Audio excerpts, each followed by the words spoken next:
दोस्तों, डेजर्ट रोज एजुकेशन के online platform पर आपका स्वागत है। देखिए, पिछली क्लास में अपन जो राजस्थान के मेले और त्योहार का जो टॉपिक था उसको कंप्लीट कर लिया है। राजस्थान में जो हिंदू धर्म के जो सबसे पहले अपन जो मेले और त्योहार पढ़े थे, उसके बाद में जो भी और समाज थे, जो और धर्म है, उनकी भी बात कर लिए हैं। जैसे सिख धर्म है, ईसाई धर्म है, सिंधी समाज है, यानी इस्लाम धर्म है।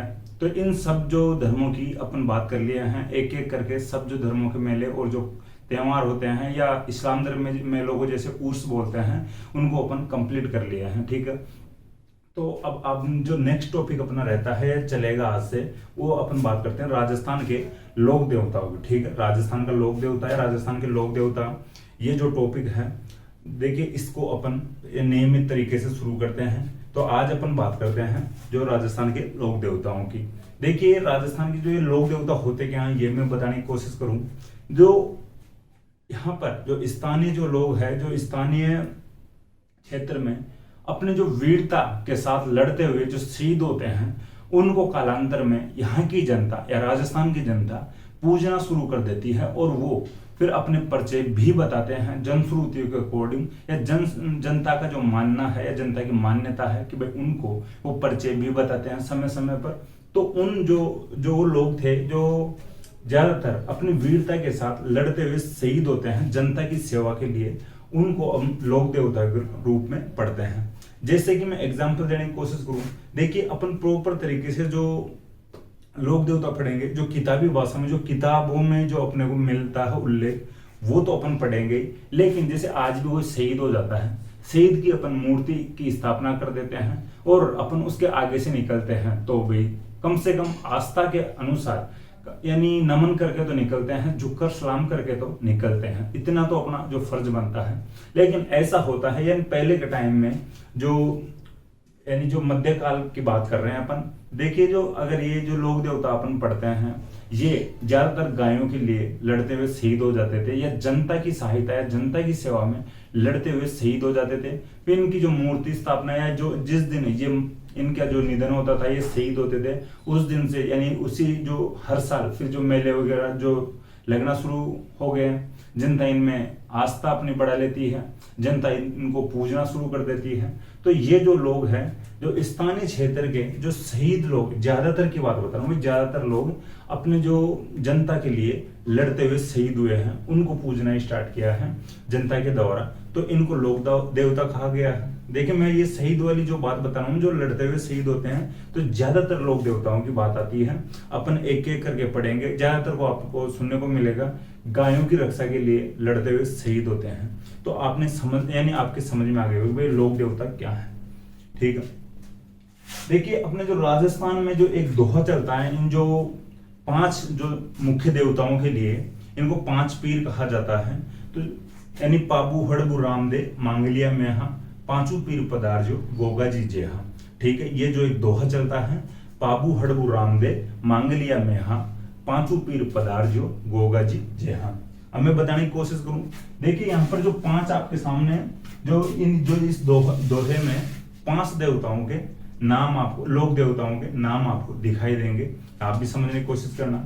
देखिए, एक तो पाबू जी, हड़बू जी, रामदेव जी, मांगलिया मेहा, ठीक है, और फिर यहाँ पर यह एक दे रहा आपको दिखाई गोगा जी, 5। यानी देखिए एक बात, यहाँ पे एक शब्द लिखा हुआ है पीर, और यहाँ पे लिखा है पांचू। ठीक है, पांचू पीर पधारजो गोगा जी जेहा। तो देखिए, ये जो 5 जो लोक देवताओं के यहाँ पर आपको नाम मिल रहे हैं, ये जो लोक देवता ऐसे हैं कि इनको हिंदू समुदाय, हिंदू धर्म के साथ साथ मुस्लिम धर्म भी मानता है। तो वो जो लोक देवता जिनको हिंदू धर्म के साथ साथ मुस्लिम लोग या मुस्लिम धर्म भी मानते हैं, या मानता है, या अपनी आस्था रखता है, उनको कहा गया है पीर। देखिए, आपको ये पीर शब्द सुनकर एक बात माइंड में यानी घर करेगी, वे जो पीर होते हैं मुस्लिम धर्म के जो लोक देवता होते हैं। लेकिन ये जो अपने जो 5 जो लोक देवता है, इनको भी पीर कहा गया है, क्योंकि इनको मुस्लिम धर्म भी मानता है, और मुस्लिम लोग भी इनमें आस्था रखते हैं। तो आप समझ गए होंगे। तो ये 5 पीरों के नाम से जाने जाते हैं।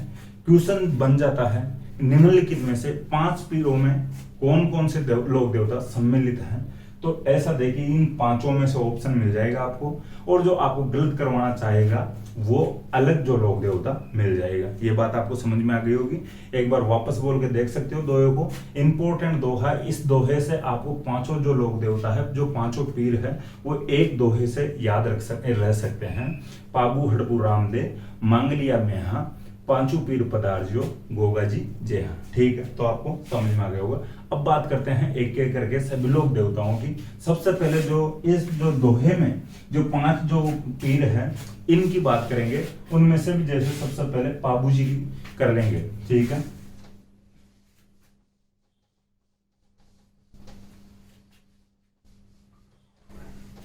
हेडिंग आप डाल लिए होंगे, राजस्थान के लोक देवता, जो टॉपिक अपन स्टार्ट कर रहे हैं।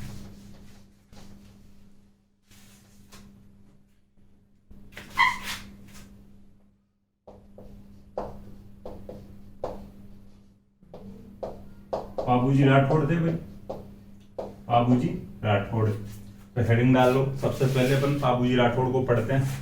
देखिए जो इनकी बेसिक इंफॉर्मेशन होती है वो जरूरी होती है। कोई ना कोई एग्जाम में इनके जो माता पिता से और जो इनकी पत्नी है उनसे संबंधित भी क्वेश्चन पूछ लिए जाते हैं, तो ये इंपॉर्टेंट होता है। हालांकि देखिए लगभग स्टूडेंट इनकी जो बेसिक इंफॉर्मेशन को ही रटने का कार्य करते हैं, रटने का काम करते हैं, रटने के पीछे पड़ जाते हैं, और जो इंफॉर्मेशन होती है उसके बारे में तो ध्यान भी नहीं देते हैं, या ध्यान भी देते हैं तो भूलने की कोशिश करते हैं। लेकिन मम्मी पापा और पत्नी का नाम तुरंत याद करने की कोशिश करते हैं, क्योंकि भाई जन्म देने वाले हैं और जो इनसे यानी विवाह करने वाले हैं उनका नाम के पीछे तो सब लोग पढ़ ही जाते हैं। भाई इनको तो कम से कम याद ही कर ले। लेकिन आजकल होता क्या है, ट्रेंड बदल जा रहा है। एग्जाम में डायरेक्ट क्वेश्चन कम ही पूछे जाते हैं, फिर भी अपन देखने की कोशिश करेंगे, फिर भी अपन लिखने और समझने की कोशिश करेंगे।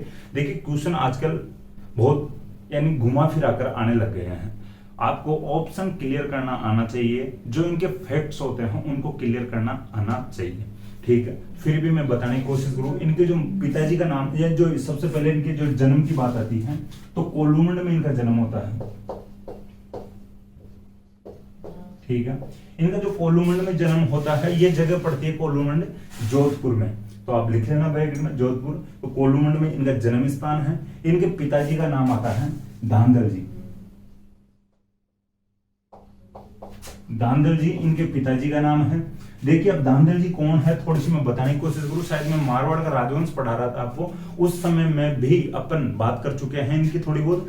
देखिए दूहड़ अपन पढ़े थे, जो मारवाड़ में जो मारवाड़ का जो राजवंश स्टार्ट कर रहे थे उसी समय दूहड़ की बात की थी। दूहड़ अपने कुल देवी नागणेशी माता की जो मूर्ति लेकर आता है दक्षिण भारत से। ठीक है, और उसको कहां पर स्थापित करवाता है आपको कमेंट बॉक्स में भी ऐड कर लेना चाहिए, वरना मैं बताऊं जो नगाना गांव पड़ता है वहां पर अपनी जो कुल देवी यानी नागणेशी माता की मूर्ति की स्थापना करवाता है। दूहड़ कर्नाटक से लेकर आता है। ठीक है, तो ये थोड़ा सा ध्यान रखना। तो वो जो दूहड़ था, ये दूहड़ का छोटा भाई है धांधल जी, जो बाबूजी के पिता है, तो दूहड़ के छोटे भाई है। ठीक है, ये समझ में आ गई होगी। हालांकि थोड़ा बहुत घुमाए क्वेश्चन को तब जाकर यानी ये जरूरी होता है, वरना आप फिर भी ब्रैकेट में लिखने की कोशिश कर लेना मैं दूहड़ का छोटा भाई है। ठीक है, तो ये मारवाड़ के जो राठौड़ राजवंश है वहां से भी यानी संबंधित है, वहां से भी ठीक है संबंध रखते हैं। देखिए इसके बाद में बात आती है कमला दे। इनकी माताजी का नाम था कमला दे, और इनकी जो पत्नी का नाम था फूलम दे। फूलम दे को ये प्यार से भाई सुप्यार दे भी कहते थे। देखिए भाई ये प्यार व्यार वाली बात नहीं है, सुप्यार दे भी इनका नाम मिलता है कुछ बुक्स में, तो थोड़ा सा ध्यान रख लेना। फूलम दे या सुप्यार दे भी इनका नाम। फूलम दे इंपॉर्टेंट है नाम, यहाँ पे आप राइट का चिन्ह लगा सकते हो या जो स्टार लगा सकते हो। हाँ, ऑप्शन में आपको सुप्यार देवी मिल सकता है, तो फिर आपको सुप्यार देवी याद आना चाहिए। तो इनका जो पत्नी का नाम फूलम दे या सुप्यार दे मिल जाएगा आपको। देखिए इनके जो 2 सहयोगी थे चांदा और दामा, ये चांदा और डामा जो थे ये दोनों भील भाई थे। ठीक है, भील जनजाति के भाई थे दोनों, चांदा और डामा, ये सहयोगी थे बाबूजी के। देखिए मैं यहाँ पे जो जन्म स्थान लिखना छोड़ दिया भाई, आप लिख सकते हो इतना तो, पिताजी दांदल, माताजी कमला दे, पत्नी फूलम दे सुप्यार दे, सहयोगी आप लिख के फिर डैश लगा के चांदा और डामा लिख सकते हो, खूब दोनों भील भाई थे। ये इंफॉर्मेशन लिखनी जरूरी है। बात आती है इनकी घोड़ी की। घोड़ी इनकी थी केसर काल में। अब देखिए केसर काल में घोड़ी की बात मैं बताने की कोशिश करूं, हालांकि मैं थोड़ी सी सही तरीके से स्टोरी बताऊंगा, लेकिन आप ये लिख लेना जो केसर काल में घोड़ी है, इसके आगे ब्रैकेट में लिख लेना ये देवल चारणी नामक महिला की थी, ठीक है। ये चारण जाति की महिला थी देवल, तो देवल चारणी की घोड़ी थी मुख्य रूप से अगर बात की जाए तो। देखिए अगर बाबूजी इस घोड़ी को उधार लेकर जाते हैं और बाबूजी अगर याद रखे जा रहे हैं, लोक देवता के रूप में पूजे जा रहे हैं, और इस घोड़ी का कहीं ना कहीं योगदान ऐसा रहा हो कि इसकी वजह से इनके जीवन में कोई बड़ी घटना घटी है जिसकी वजह से आज याद रखे जा रहे हैं, तो फिर इनकी घोड़ी का नाम अपन यानी जो केसर काल में ही पढ़ते हैं, वरना मुख्य रूप से जो घोड़ी है देवल चारणी महिला की है। तो ये मैं बताऊंगा अभी को जो कहानी है। इनका जो मेला लगता है चैत्र अमावस्या को लगता है,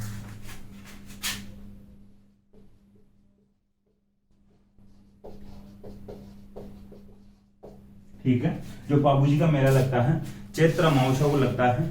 देखिए जो कोलूमंड में जो इनका जन्म होता है तो यहीं पर इनका मेला लगेगा, ये थोड़ा सा ध्यान रखना, कोलूमंड में इनका मेला लगता है। अब देखिए मैं बात बताने की कोशिश करूं, जो ये घोड़ी वाली जो देवल चारणी जो महिला थी, इनकी घोड़ी किस प्रकार से लेकर आते हैं। ये जो फूलम दे सुप्यारदे हैं, बाबूजी की जो पत्नी है, ये पाकिस्तान की जो एक रियासत पड़ती है अमरकोट, तो पाकिस्तान की अमरकोट रियासत की थी जो राजकुमारी थी, सूरजमल सोडा की पुत्री थे ये जो फूलम दे सुप्यारदे, ठीक है। ये समझने की कोशिश करना, ये फूलम दे सुप्यारदे हैं पाकिस्तान की अमरकोट रियासत के, यानी जो सूरजमल सोडा की पुत्री थे फूलम दे या सुप्यारदे, यानी बाबूजी की पत्नी। बाबूजी और जो फूलम दे की सगाई हो जाती है, लेकिन शादी होना बाकी है। अब शादी भी होती है भाई, तो शादी होती है तो देखिए यही होता है भाई, अच्छी से अच्छी घोड़ी होनी चाहिए भाई। राजा महाराजाओं को टाइम राज परिवार से संबंध रखते हैं ये, और भाई शादी करने जा रहे हैं यानी पाकिस्तान में जाएंगे, अमरकोट रियासत में जाएंगे, थोड़े ठीक ठाक, यानी भाई जो दूल्हा होता है वैसे सबसे सुंदर यानी बनकर जाता है, मसाज वसाज करवा के जाएगा, ब्लीच करवा के जाएगा, ठीक है, डाई वगैरह करवा के जाएगा बालों में, और फिर ऊपर से जो शेरवानी वगैरह जो भी दूल्हे वाला जो वेश होता है वो पहन कर जाएगा, जो सिर पे तुर्रा कलंगी लगा के जाएगा, जूतियां पहन कर जाएगा स्पेशल, तो सुंदर तो वैसे भी लगेगा। लेकिन कोशिश ये होती है कि अपनी जो गाड़ी हो, तो आज के टाइम में अगर कोई दूल्हा ऐसी ही सोच रखता है, कोई फॉर्च्यूनर करवा दे मेरे लिए, कोई ऑडी वगैरह मर्सिडीज बेंज वगैरह करवा दे, ठीक है, इस प्रकार की सोच रखते हैं। लेकिन उस समय में जो घोड़ी मुख्य हुआ करती, तो घोड़ी भाई अच्छी से अच्छी घोड़ी मिल जाए तो ठीक रहे। जो इसके साथ वाले लोग थे, जो बाबूजी के दोस्त वगैरह जो थे, और जो सहयोगी जो थे चांदा और डामा भील भाई थे, ये कहते हैं यार बाबूजी अपने पास घोड़ियां ठीक नहीं है, अपने घोड़ी ठीक नहीं है, और अपने को कोई अच्छी घोड़ी हायर करना चाहिए। अब बाबूजी कहते हैं यार वैसे तो सारी कोशिश कर ली है, पूरा मंडा वंडा सारा सिस्टम अच्छा किया है, खाना वाना सारा अच्छा किया है, और अब यार घोड़ी तो अपने पास है, वैसे वो ही लेकर चलनी पड़ेगी। लेकिन चांदा और डामा जो इसके सहयोगी थे और भी जो दोस्त थे भाई, दोस्ती करते इस प्रकार की व्यवस्थाएं होती है जो शादियों में, ठीक है, ये कहते हैं नहीं यार कोशिश करते हैं किसी की अच्छी घोड़ी अपने को मिल जाती है। तो चांदा और डामा जो ये कहते हैं यार अपने जो पास में एक गांव पड़ता है, ये जो चारण महिला है, ये देवल चारणी जो महिला है, देवल नामक जो महिला है, उसके पास एक अच्छी घोड़ी है और हम जाकर बात करके आते हैं। बाबूजी कहता है भाई ठीक है, आप अगर कोशिश कर रहे हो और आपके कहने से दे दे दी तो अच्छी बात है, जाओ एक बार जाओ। जो चांदा और डामा और जो साथ जो सहयोगी लोग थे जाते हैं देवल नामक जो चारणी महिला के पास। देवल नामक चारणी महिला को कहते हैं ये लोग भाई जो बाबूजी की बारात जाएगी और आपको आपकी घोड़ी देनी चाहिए हमें, वो जो दूल्हा बन के जाएंगे बाबूजी। तो देवल जो कहती है भाई मुझे कोई परेशानी नहीं है घोड़ी देने से, लेकिन मैं घोड़ी रख रखी हूँ मेरे पास इसलिए कि मैं गाय चराने जाती हूँ, मेरे पास गाय ज्यादा है, गाय, ठीक है। तो उस समय में देखिए, मैं एक बात बताऊं, गायों की लूटपाट ज्यादा होती थी। ठीक है, गायों की लूटपाट ज्यादा होती थी भाई। कृषि कार्यों में जो आवश्यकता पड़ती थी गायों की, और जो बैल वगैरह होते हैं उनके, आज के टाइम में इनको महत्व नहीं दिया जा रहा है, इंपॉर्टेंस नहीं दी जा रही है, वो एक अलग बात है। लेकिन उस समय की, तत्कालीन समय की बात बता रहा हूँ, तो गायों की लूटपाट होती थी। तो देवल कहती है कि जो मेरी गायों की रक्षा के लिए साथ में घोड़ी लेकर जाना पड़ता है, कहीं ना कोई भाई गलती से कोई लूटपाट कर ले, कोई आ जाए दुश्मन, तो फिर गायों को बचाने के लिए घोड़ी रखना जरूरी होता है हमारे पास या मेरे पास। तो देवल एक बार तो यानी खाली आके भेज देती है इन जो सहयोगी भाइयों को। तो ये सहयोगी भाई वापस बाबूजी के पास आते हैं और बाबूजी को कहते हैं, यार बाबूजी, हमने बात तो की है, लेकिन हमें तो जो उनकी जो भी परेशानी थी उसका हवाला देते हुए मना कर दिया है देवल ने, लेकिन एक बार अगर आप ट्राई मार लेते हो तो शायद आपको दे सकती है। देवल जो उसकी घोड़ी है उसका नाम है केसर कालमी। ठीक है, ठीक है। बाबूजी कहते हैं, जब आप बात करके आए हो, ठीक है, आपको कुछ लगा ऐसा, तो मैं एक बार खुद ट्राई करके देख लेता हूँ। बाबूजी खुद जाते हैं जो देवल के पास में, और देवल को कहते हैं, भाई देवल, ये बात है, और मेरी जो बारात जा रही है और मुझे घोड़ी चाहिए। जो देवल कहती है कि मुझे कोई परेशानी नहीं है, आप राज परिवार से संबंध रखते हो और राजकुमार की शादी है, तो मैं तो देने की कोशिश करूंगी, मैं क्यों नहीं दूंगी, लेकिन मेरे सामने प्रॉब्लम यह है कि भाई जो मैं गाय चराने जाती हूँ, और गाय चराने जाती हूँ या जो गाय चराने जाती है, तो मुझे लगता है कि कोई दुश्मन आके गायों को लूट कर न ले जाए, तो गाय एक घोड़ी होना जरूरी है, और जो मेरी प्रिय, जो एक सही तरीके से काम देने वाली जो घोड़ी है, केसर का आदमी है, तो मैं इसको इसलिए नहीं दे सकती। तो बाबूजी कहते हैं, मैं वचन देता हूं आपको कि अगर आपके जो गाय चरने जाती है और कोई लूटपाट करने के लिए आ जाता है या गायों को लूटने के लिए आ जाता है, तो आप एक छोटा सा मैसेज करवा दीजिए, जहां कहीं पे भी मैं रहूंगा वहां से किसी भी काम को छोड़कर आपकी जो गायों की रक्षा के लिए जरूर आऊंगा या हाजिर होऊंगा। चाहे मैं रास्ते में बारात लेकर जा रहा हूँ, चाहे वहां पर तोरण मार रहा हूँ, चाहे वहां पर फेरे ले रहा हूँ, चाहे वहां पर जो कोई भी गतिविधियां होती है शादी की, उनमें चाहे मैं इन्वॉल्व रहूं या उनमें शामिल रहूं या उनको जो मैं आगे बढ़ाता रहूं, लेकिन आपका अगर मैसेज मेरे पास पहुंच जाता है कि कोई लूटपाट करने के लिए आ गया है, या कोई आपका जो पत्र पहुंच जाता है, लेटर पहुंच जाता है, या कोई भी इंफॉर्मेशन पहुंच जाती है कि आपकी गायों को लूटने के लिए कोई दुश्मन आ गया है, तो मैं जरूर बीच में, यानी किसी भी काम को छोड़कर जरूर आऊंगा, मैं वचन देता हूं। ठीक है। तो जो देवल नामक चारणी महिला जो थी, वो बाबूजी को इस शर्त पर घोड़ी दे देती है, जो केसर कालमी घोड़ी का नाम है। तो बाबूजी आगे जाते हैं, बारात लेकर जाते हैं। देखिए, बाबूजी की जो बारात जाती है, तो बाबूजी का एक जो बहनोई था, जिंदराव खींची,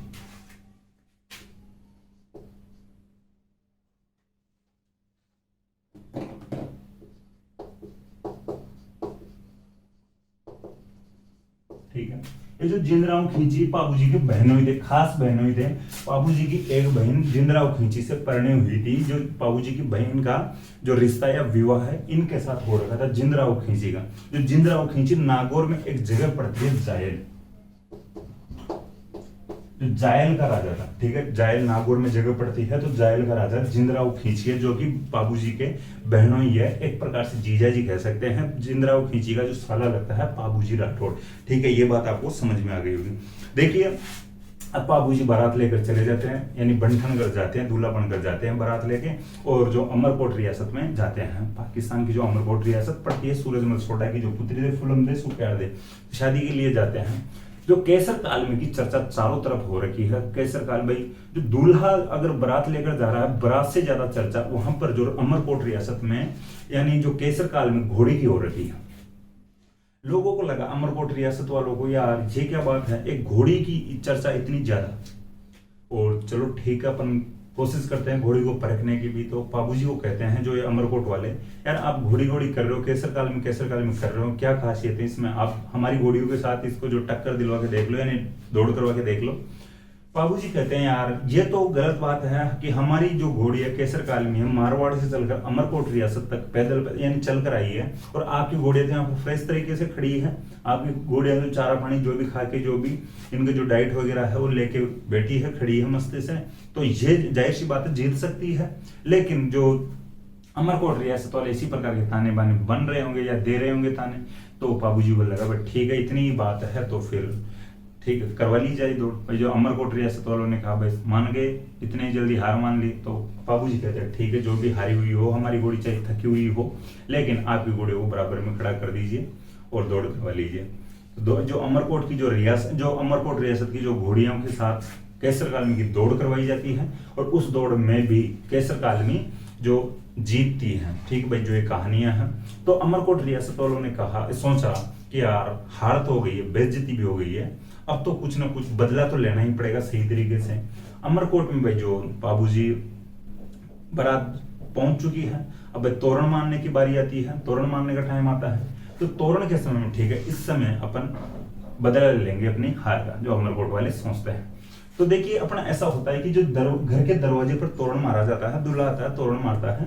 आजकल तो ये होता है कि जो घर का जो दरवाजा होता है उसके थोड़ा सा ऊंचे ही, या गेट जो दरवाजे की जो अपन जो दहलीज वगैरह बोलते हैं, जो ऊपर वाली जो भाई बारने बोलते हैं, जो दरवाजे के, तो वहां पर जो तोरण टांग दिया जाता है और दूल्हा धीरे से तोरण टच कर देता है, वो तोरण मारना हो जाता है। ये फॉर्मेलिटी होती है, ठीक है, वर्तमान में। लेकिन उस समय में जो यही होता था कि भाई जो अलग अलग जगह से बारातें मंगवा ली जाती थी या बुला ली जाती थी, और जो ये तोरण मारना होता था, ये शक्ति प्रदर्शन होता था। ठीक है, तो जो बंदा या जो दूल्हा तोरण मार देगा, वो जो भाई लड़की से शादी करेगा, राजकुमारी से शादी करेगा, विवाह करेगा, तो तोरण ऊंचे ऊंचे बांध दिए जाते थे, ऊंचे ऊंचे लगा दिए जाते थे। तो ऐसा ही करते हैं जो ये अमरकोट रियासत वाले, तोरण जो किला है अमरकोट रियासत का, उसके द्वार के ऊपर यानी जो दरवाजे पर ऊपर टांग देते हैं कि अब देखते हैं तेरी केसर कालमी को कि भाई तू तोरण मार के बता। बाबूजी को लगा यार आज मरवा दिए, भाई इतना ऊंचा जो तोरण है ये कैसे क्या होगा यार, लेकिन अब भाई करना तो था, कुछ ना कुछ तो करना। बाबूजी कैसे सोचते हैं भाई क्या करना पड़ेगा, कुछ जुगाड़ करना पड़ेगा। अब वो तोरण तब ही मर सकता था, उस तोरण के जो बाबूजी तब ही यानी छड़ी लगा सकते थे या तोरण मार सकते थे। ये वो केसर काल में अपने पिछले वाले जो दोनों पैरों पर खड़ी हो जाए और आगे वाले दोनों पैर जो दरवाजा है, जो अमरकोट रियासत का जो यानी किले का दरवाजा है, उसके लगा दे। ठीक है, जैसे पिछले वाले जो दोनों पैरों पर खड़ी हो जाए और आगे वाले जो दोनों पैरों को यानी जो दरवाजे के ऊपर लगा दे, तो आराम से जो बाबूजी ऊंचे हो जाएंगे और तोरण को मार देंगे। तो ये जो प्रोसेस होती है। लेकिन अब भाई जो घोड़ी किस प्रकार से इतनी ऊंची हो, अब जो बाबूजी कहते हैं या सोचते हैं कि अब केसर कालमी को किसी न किसी प्रकार से तैयार करना पड़ेगा कि अपने आगे वाले दोनों पैरों को उठा के दरवाजे पर टच कर दे और मैं आराम से यानी सही तरीके से तोरण मार लूं। तो बाबूजी केसर कालमी पर हाथ घुमाते हैं और केसर कालमी को कहते हैं कि केसर कालमी आज राठौड़ों का और मारवाड़ का पोत मत बता देना तू, या राठौड़ों और जो मारवाड़ की इज्जत को डाउन मत करवा देना, या राठौड़ों और मारवाड़ की जो इज्जत है उसको मिट्टी में मत मिलवा देना। आज जो भी है वो बात तुझे रखनी पड़ेगी। और जो साइड में जो ढोल नगाड़े बजाने वाले जो बंदे थे, जो ढोली जो जाति के जो लोग होते हैं बजाने वाले, ढोल बजाने वाले जो भी उनके साथ थे, उनको कहते हैं भैया जो ढोली वाले कि तू मंद मंद तरीके से ढोल को बजा। इस तरीके मंद मंद यानी ढोल की मंद आवाज पर जो मेरी केसर कालमी है वो नाचेगी और मैं तोरण मारूंगा। तो ढोल वाला मंद गति से मंद मंद आवाज में या मंद मंद सुरों में या ध्वनि में ढोल बजाता है। केसर कालमी पर हाथ घुमाते हुए बाबूजी कहते हैं जो नहीं केसर कालमी को, भाई आज मेरी इज्जत रख लेना, एक बार मारवाड़ और राठौड़ों की इज्जत रख लेना। इसी प्रकार से जो ढोल वाला ढोल बजाता है और बाबूजी अपनी जो घोड़ी की लगाम को खींचते हैं, और जैसे ही बाबूजी घोड़ी की लगाम को खींचते हैं वैसे ही घोड़ी खड़ी हो जाती है पिछले दोनों पैरों पर, आगे वाले दोनों पैर जो अमरकोट रियासत का जो किला था उसके दरवाजे के ऊपर टिका देती है। ठीक है, तो आराम से बाबूजी तोरण मार लेते हैं। ये जो बात और भी बड़ी बात, जो अमरकोट रियासत वाले जो अपनी हार मानने के लिए तैयार नहीं, अब लेकिन अब तो मानना पड़ेगा, पहले घोड़ियों से घोड़ी यानी जीत जाती है, और अब जो उनका ऊंचा तोरण लगाया हुआ था तोरण को बाबूजी मार लेते हैं। ठीक है, तो अब भाई क्या करें। तो ये जो चर्चा थी भाई जो फूलम दे सुप्यार दे के पास पहुंचती है भाई इस प्रकार से 56 की बजाय यानी 112 इंच का हो जाए सीना, हर किसी का हो जाए। ठीक है, तो फूलम दे सुप्यार दे थे, तो ये यानी गर्व से सीना चौड़ा हो रहा है उनका कि अपने वाले कारनामे तो मस्त कर रहा, अच्छे कर रहा, अमरकोट रियासत वालों को बार बार हरा रहा है। ठीक है, तो ये बात है। और जो फूलम दे की जो सहेलियां थी वो उनके माइंड में अलग ही बात चले, भाई ये अपने वाला होता, ये सरदार ठीक है। तो ये जो बात थी, तो ये जो देखिए अभी तोड़ मार लेते हैं, फेरों में बैठने का टाइम आ जाता है, फेरे होने का जो समय शुरू हो जाता है, फेरे यानी जो फूलम देव और पाबू जी फेरे लेते हैं, 3 फेरे होते हैं, ऐसा कहा जाता है। उनके पास मैसेज आता है कि केसर जो देवल चारण जो महिला है उनकी गायों को लूटने के लिए दुश्मन आ गए हैं। ठीक है। अब बात आती है कि वो वचन याद आता है, पाबू जी को बैल में वचन दे के आया हुआ हूँ। अमरकोट रियासत वालों को पाबू जी कहते हैं कि देखिए मैं वचनों में बंधा हुआ आदमी हूँ, मैं केसर काल में जो घोड़ी लेकर आया था, ये जो घोड़ी है देवल चारणी महिला की है, उसकी गायों की लूटपाट के लिए दुश्मन आ गए हैं। और मैं वचन दे के आया था कि जैसे ही कोई लूटने आ जाए गायों को तो मैसेज कर देना, मैं कहीं पर भी होऊंगा या रहूंगा, वहां से बीच में ही काम को छोड़ के आ जाऊंगा, तो मुझे जाना पड़ेगा। सुप्यारदे जो फूलम देव को भी कहते हैं, अगर जीवित रहते हैं तो वापस आकर मिलते हैं, वरना स्वर्ग में मिलेंगे।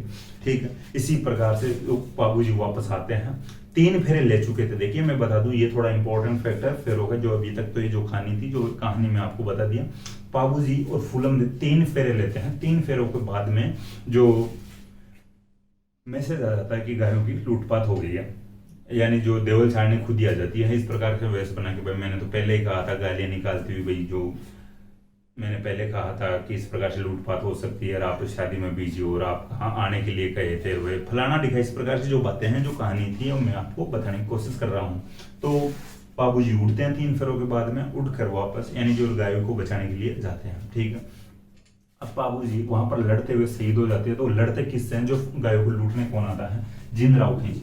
ठीक है। जिंदराव खींची जो देवल चारण महिला की गायों को लूटने के लिए आता है। अब ये एक प्रकार से वह सोची समझी साजिश हो सकती है। आपके माइंड में यह आएगा कि बाबूजी के जो जीजा जी थे या बहनोई थे जिंदराव खींची, तो ये बारात में क्यों नहीं गए, ये सुवासना बन के क्यों नहीं गए? अपने जो स्थानीय क्षेत्र में जो दूल्हे का जो जिया जी या बहनोई होता है वो सुवासना कहलाता है। ठीक है। आपको समझ में आ गया होगा। जो स्थानीय लोग होंगे, जो ग्रामीण क्षेत्र से जो बिलोंग करते हैं, जो स्टूडेंट, वो तो समझते हैं कि सुवासना क्या होता है। तो बाबूजी का सुवासना बनना चाहिए था जिंदराव खींची को। एक प्रकार बाबूजी के जो जीजाजी थे, बहनोई थे, जिंदराव खींची का जो साला जो बाबूजी राठौड़ थे। लेकिन इन दोनों के बीच में पहले से लड़ाई या झगड़ा हो रखा था। जिंदराव खींची और बाबूजी राठौड़ के बीच में झगड़ा हो रखा था। तो ये एक प्रकार से सोची समझी साजिश भी हो सकती है कि बाबूजी जिस प्रकार से जैसे ही बारात लेकर आएंगे और अपन वे इस प्रकार से कोई ना कोई पीछे कोतर कर देंगे या कोई लूटपाट कर देंगे और बाबूजी आएंगे, फिर अपन ढंग से लड़ लेंगे। ठीक है। तो ये बात थी। तो बाबूजी जिंदराव खींची से लड़ते हुए कि जो देवल चारणी महिला की जो गायों को बचाते हुए हैं, और जो जिंदराव खींची से लड़ते हुए शहीद हो जाते हैं। बाबूजी के साथ इनके एक बड़े भाई और शहीद होते हैं, बूढ़ो जी। ठीक है। ये बूढ़ो जी का थोड़ा सा ध्यान रखना, अब आगे और पढ़ेंगे अपन जो लोक देवताओं में ही। तो बाबूजी राठौड़ के जो एक बड़े भैया और थे बूढ़ो जी, तो बाबूजी राठौड़ और बूढ़ो जी राठौड़ दोनों जिंदराव खींची यानी कि अपने जो बहनोई के खिलाफ लड़ते हुए शहीद हो जाते हैं। यहाँ पर जो देवल नामक जो चारणी महिला की गायों को बचाते हुए हैं या रक्षा करते हुए। ठीक है। तो ये ध्यान रखना, शहीद हो जाते हैं या मारे जाते हैं। ये मैं आपको बता दिया। ये कहाँ का राजा था? ठीक है। जायल जगह पड़ती है नागौर में, वहां का राजा था जिंदराव खींची। तो ये बात हो गई है।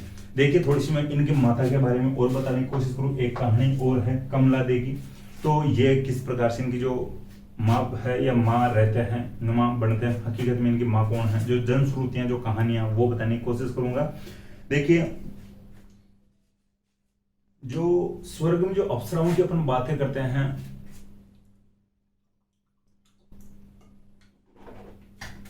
स्वर्ग में जो अपन परियों की बातें करते हैं, वो परियां ऐसा उनके लिए ऐसा कहा जाता है कि वो अप्सराएं जो परियां हैं और रात में धरती पर उतरती है। वो दिन के उजाले में, दिन में कोई नीचे धरती पर उतरती नहीं है। ऐसा कहा जाता है कि अगर उनको कोई देख ले तो उनकी शक्तियां समाप्त हो जाती है, तो वो ऊपर वापस नहीं जा सकती है। तो वह रात में नीचे आती है, धरती पर विचरण करके वापस यानी स्वर्ग में चले जाती है। ये परियां जो अप्सराओं की जो बातें होती हैं। ठीक है। तो एक बार एक परी यानी स्वर्ग लोक से यहाँ पर धरती पर आती है, जो लैंड करती है। तो तो उसका जो हवाई जहाज है जो भी वो गलती से मारवाड़ वाले क्षेत्र में लैंड हो जाता है। तो भाई मारवाड़ के क्षेत्र में पश्चिमी राजस्थान में गर्मी ढंग से पड़े, लू ढंग से लगे, तो जो अप्सरा वो परी जो उतरी थी उसको लगा यार गर्मी है, गलत जगह अपन लैंड कर गए हैं, अपन क्या करें। तो वहां पर पास में एक तालाब था, पानी का जो जलाशय था, वहां पर वो नहाने की जो स्नान करने की कोशिश करती है और वहां पर स्नान करती है तालाब में, ठीक है। वहां से जो रात्रि में गलती से जो यानी जो इनके जो पिताजी थे यानी धांधल जी निकल रहे थे, ठीक है, धांधल जी निकल रहे थे अपनी घोड़ी लेकर। अब धांधल जी को जो अप्सरा वहां पर स्नान करती हुई दिखाई दे, तो जो धांधल जी तो एक जगह यानी मूर्ति बन गए एक प्रकार से, और भाई टकटकी लगा के भाई देख रहे भाई इतने नाइट में, इतनी रात में जो ये महिला कौन स्नान कर रही है। उस जो परी वो जो अप्सरा थी उसको लगा मुझे कोई ना कोई घूर रहा है, मुझे कोई ना कोई जो आदमी जो पुरुष है देख रहा है टकटकी लगा के, ठीक है। तो उसको लगा, तो वो कहती है जो धांधल जी को, भाई जो आपने मुझे इस प्रकार से देख लिया है और मेरी आपको ऐसा नहीं देखना चाहिए था, एक पराई महिला या पराई स्त्री को इस प्रकार से स्नान करते हुए आपको नहीं देखना चाहिए था। और जो मैं अप्सरा या परी हूँ जो स्वर्ग लोक से धरती पर आई हूँ विचरण करने के लिए, और अब मेरी शक्तियां समाप्त हो गई है क्योंकि आपने मुझे देख लिया है और अब मैं वापस नहीं जा सकती हूँ। देखिए जो धांधल जी कहते हुए, आपको कहा किसने कि आपको वापस जाना है, आप तो हमारे साथ ही रहिए, हमसे शादी कीजिए। तो फिर वो जो अप्सरा जो थे, जो परी थे, वो कहती है ठीक है मैं नहीं जाऊंगी और मैं जा भी नहीं सकती, और मैं आपसे शादी करने के लिए राजी हूं, लेकिन मेरी दो शर्तें हैं। तो मेरी फर्स्ट शर्त है कि मुझे अलग से महल में रखा जाना चाहिए, मेरे लिए अलग से महल जो अवेलेबल करवाया जाना चाहिए। और जो दूसरी शर्त है मेरी कि वो है कि जो मेरे महल में आए, जब मेरे कोई भी रूम में कोई एंट्री करे तो मेरे से बिना अनुमति लिए, जो मेरे से बिना पूछे हुए मेरे रूम में कोई एंट्री नहीं करे। यहाँ तक कि आप भी, यानी आप भी का मतलब धांधल जी भी बिना पूछे एंट्री नहीं करे यानी रूम में अंदर नहीं जाए, ठीक है।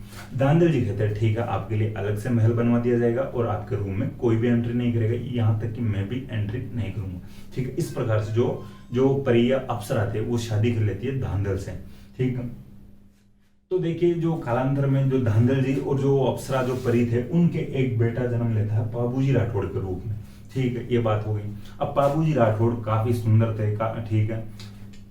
देखिए अब ये रूम में एंट्री नहीं करने का जो शर्त रखी थी जो अप्सरा जो परी थे, तो रूम में एंट्री क्यों नहीं देते बिना अनुमति के।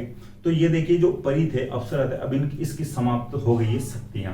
अब जो रूम में ये अकेली रहती है और पाबूजी राठौड़ का जन्म हो जाता है, तो अब ये शेरनी बन के, ठीक है, जब अकेली रूम में रहती है, ये कहानियों की जो मैं बात बता रहा हूँ, जनश्रुतियों की बात बता रहा हूँ, जो ये रूम में जब अकेली रहती है तो शेरनी बन के और पाबूजी राठौड़ को दूध पिलाती है, ठीक है। शेरनी बनकर रहती है रूम में जब इसके पास कोई नहीं रहता है। तो अब क्या होता है, धांधल जी भाई जब भी जाए अनुमति लेकर जाए, इसको अलग से महल दे रखा था। अब धांधल जी को जो दोस्त वगैरह जो लोग थे साथ के, जो दरबार में मंत्री वगैरह जो भी होंगे साथ वाले, वो परेशान करते हैं, ताना मारते हैं, यार आप किस प्रकार के आदमी हो यार, आपकी जो पत्नी है उसको पूछ पूछ के यार महल में जाते हो, रूम में जाते हो, मैं कम इन करते रहते हो। तो यार आपका अधिकार है, आपकी पत्नी आप बिना पूछे जा सकते हो, ये क्या बात हुई। आप तो एक महिला के नीचे रह रहे हो, महिला के जो अधिकारों के नीचे रह रहे हो। अब धांधल जी एक दिन क्या करते हैं, यानी गलती से बिना पूछे घुस जाते हैं, एंट्री कर जाते हैं रूम में। अब धांधल जी को देखकर वो जो परी जो अप्सरा जो थे धांधल से शादी कर रखे थे, वो अंदर दूध पिला रहे थे पाबूजी राठौड़ को शेरनी बनकर, वो तुरंत अपना जो महिला वाला रूप धारण करते हैं और कहते हैं मुझे इसी दिन का इंतजार था, मैं इसी दिन के लिए मैं मना कर देती भाई कोई ऐसे बिना अनुमति के कोई एंट्री नहीं करे, और आप उस जो शर्त को आप तोड़ दिए हो। अब जो मेरी जो शक्तियां हैं वापस आ चुकी है कि जो एक बार आप वापस इस प्रकार की जो प्रतिबंधों को आप तोड़े हो तो मेरी शक्तियां वापस आ गई है। अब मैं एक दिन भी नहीं रुक सकती हूँ और मैं वापस स्वर्गलोक में चले जाऊंगी। और ये जो आपका बच्चा है पाबूजी राठौड़ जो बेटा, अभी तक तो छोटा है, हालांकि बड़ा और होना था, लेकिन अब जो भी स्थिति है इस स्थिति में इस जो बच्चे को आप संभालो और मैं तो जा रही हूँ। धांधल जी कहते हैं जो हाथ पांव जोड़ते हैं, ठीक है, दंडो तो लगाते हैं, लेकिन मानते नहीं है जो अप्सरा जो भी परी जो थी, और वो स्वर्गलोक में चले जाती है। और बाबूजी राठौड़ बच्चा ही था एक प्रकार से। बाबूजी राठौड़ आगे फिर धीरे धीरे वयस्क होता है, आगे जो शादी वगैरह होती है। अब देखिए जो ये अप्सरा जो परी थी ये तो वापस चले जाती है स्वर्गलोक में। अब फिर बाद में जो धांधल जी के कोई दूसरी पत्नी थे जो फूलम दे सुप्यार दे, वो यानी फूलम दे सुप्यार दे बाबूजी राठौड़ का पालन पोषण करते हैं, देख रेख करते हैं, ठीक है। तो इस प्रकार से फूलम दे या सुप्यार दे इनकी माता जी के रूप में माने जाते हैं। आपकी जो भी जो एक बात थी, जो जनश्रुति थी, जो पौराणिक जो कथा हो सकती है, मान्यता हो सकती है, तो ये मैं बताने की कोशिश किया हूँ। आपको जो मानना है ये इसी को माता मानना है। ये कोई परी अप्सरा वाली बात जो एग्जाम में नहीं आएगी, लेकिन बस ये फूलम दे सुप्यार दे कौन है, बाबूजी राठौड़ के माता जी है, ठीक है। ये बात आपको याद रखनी है। जो कहानी थी मैं बताने की कोशिश किया हूँ, क्योंकि इसके आधार पर आपको कुछ समझ में आ जाए तो अच्छी बात है, ठीक है। तो ये बात हो चुकी है। अब बात करते हैं आगे जो देवता के लोक देवता के रूप में अब जो बाबूजी को किस प्रकार से जनता के बीच में माना जा रहा है, वर्तमान में क्या लोगों की इनके प्रति धारणा है, उसकी बात अपन थोड़ी बहुत और करते हैं आगे। देखिए जो बाबूजी है ये लक्ष्मण का अवतार माने जाते हैं, ठीक है। बाबूजी जो राठौड़ है लक्ष्मण का अवतार माने जाते हैं। लक्ष्मण का अवतार वाली भी थोड़ी बहुत मैं बात बताने की कोशिश करूं। जो एक कहानी है क्यों माने जाते हैं, जो भगवान राम यानी जो वनवास काट रहे थे 14 वर्ष का, तो उस समय जो रावण की बहन जिसको अपन शूर्पणखा के नाम से जाना जाता है, जानते हैं, उसका जो ऐसा कहा जाता है उसका नाम था स्वरूपणखा, ठीक है, स्वरूपणखा। तो ऐसा उसका शाब्दिक अर्थ देखा जाए तो भाई उसका स्वरूप भी अच्छा था और नखा यानी उसके सुंदर नाखून थे। अपन तो बाद में उसको शूर्पणखा कहने लगे हैं, छाजले का जैसे, ठीक है। तो छाजले के आकार के नाखून, ठीक है। तो बाद में उसको शूर्पणखा अपन वर्तमान में कहते हैं, लेकिन उसका ऐसा कहा जाता है, उसके लिए उसका नाम था स्वरूपणखा।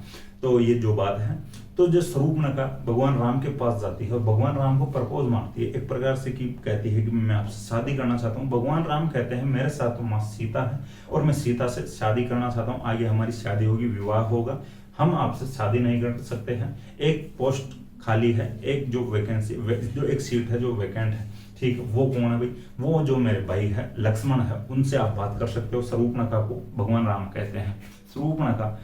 इसी बात के आधार पर भगवान यानी लक्ष्मण के पास जाते हैं, लक्ष्मण जी के पास, और लक्ष्मण जी को कहते हैं कि मैं आपसे शादी करना चाहती हूँ और जो आपके भैया ने कहा, इस प्रकार की जो भी बात है जो बताती है पूरी। और भगवान जो लक्ष्मण है भगवान राम के कहने स्वरूपणखा लक्ष्मण के पास जाती है, लक्ष्मण मना कर देते हैं, भाई हम आपसे शादी या विवाह नहीं कर सकते। क्यों नहीं कर सकते, हम अपने भैया और भाभी जी की सेवा में हाजिर है, हम आपसे शादी कर ले तो हमारा ध्यान भंग हो सकता है, हमारी जो भैया और भाभी जी की सेवा में कमी रह सकती है, तो हम आपसे शादी नहीं कर सकते। शूर्पणखा जबरदस्ती करते शादी या विवाह करने के लिए, और जो लक्ष्मण आगे आगे भागते हैं। और ऐसा कहा जाता है कि जो भगवान जो लक्ष्मण वहां पर थे वो एक तालाब में पानी भर रहे थे, तो उस तालाब के यानी 4 चक्कर काट लेते हैं, जो पीछे पीछे स्वरूपणखा भागती है और आगे आगे लक्ष्मण जी भागते हैं, तो लगभग उन्होंने 4 चक्कर काट दिए, तो 4 फेरे माने जाते हैं। और ऐसा कहा जाता है यानी जो लक्ष्मण फिर बाद में ऐसी जो अपन कहानियां पढ़ते जो रामायण देखते हैं वहां पे जो लक्ष्मण उसका नाक वगैरह काट लेता है स्वरूपणखा का, ठीक है, ये जो बात है आपको भी पता है। अब ऐसा कहा माना जाता है कि भाई आगे जो लक्ष्मण का अवतार भी होगा, लक्ष्मण के अवतार में बाबूजी इस प्रकार से आएंगे, ठीक है। लक्ष्मण के अवतार में बाबूजी राठौड़ जन्म लेंगे और आगे जो फूलम दे सुप्यार दे के जो शूर्पणखा के जो अवतार में फूलम दे या सुप्यार दे जो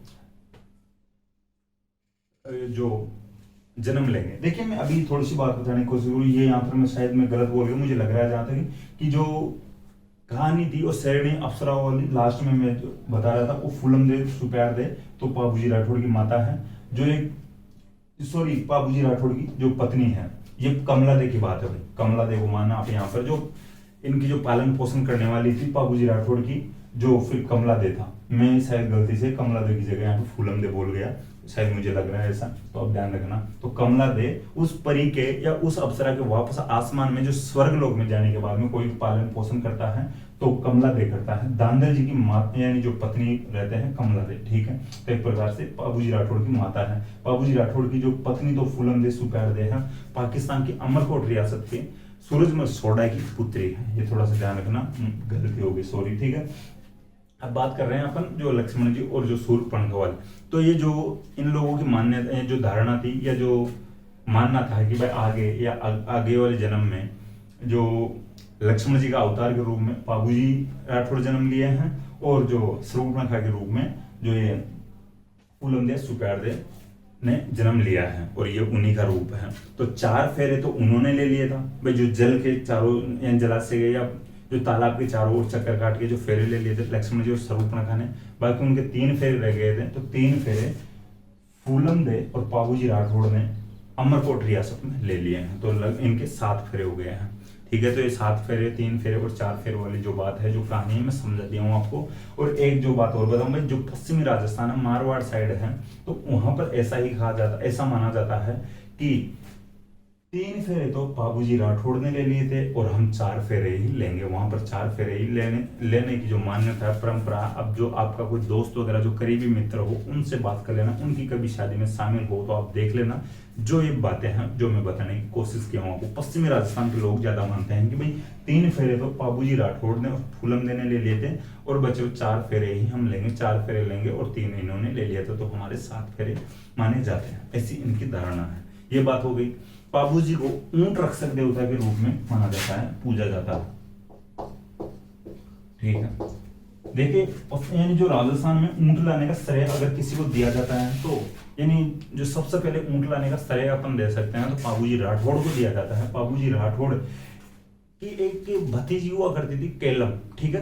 केलम जो भतीजी हुआ करती थी, उनको दहेज में सबसे पहले बाबूजी राठौड़ यानी ऊंट देते हैं। तो बाबूजी राठौड़ को राजस्थान में सबसे पहले ऊंट लाने का श्रेय दिया जाता है। ये आपको समझ में आ गया होगा। इसके बाद में अपन बात करते हैं बाबूजी को कौन कौन से समाज के लोग पूजते हैं। बाबूजी को रेबारी, रायका या देवासी समाज के लोग पूजते हैं।